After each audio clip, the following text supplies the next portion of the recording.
As the frenzied fight over schools and the future of education in Philadelphia continues to rage, the search for an eventual solution seems to be far off.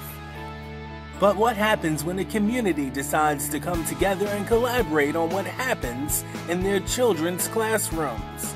It's not a radical idea, it's what's happening at the Jubilee School in West Philadelphia. Founded in 1977 by its director Karen Falcon, whose formula for school success is simple. Jubilee School is about taking the love of learning, the creativity, the imagination that children begin with and building on it.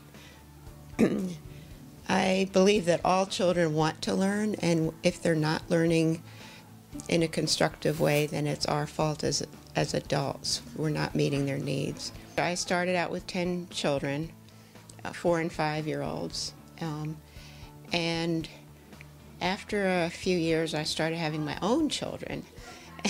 And I was not going to send my children to Allen Locke either, so I added a 1st grade, and I just kept adding up to 6th grade.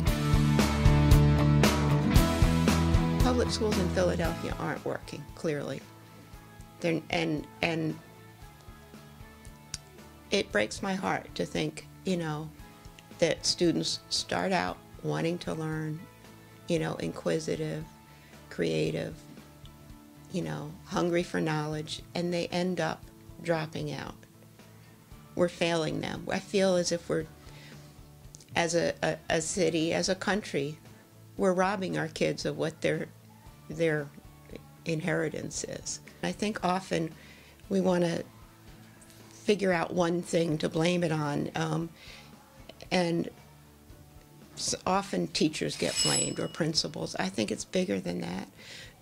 But I do think that having small classes and an intimate setting where you really know your students makes all the difference. To tell the honest truth, I believe in the public school system. I think if it could work, it's the best way to do it, because it should be equally accessible to everyone.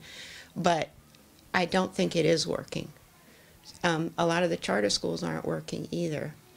The private schools are way too expensive. Children start out curious, and they need that curiosity to be fed. I also think it's really important for teachers to be curious, because there's an exchange, and when teachers are excited about learning, usually it's contagious. When children are excited about learning, it's contagious the other way.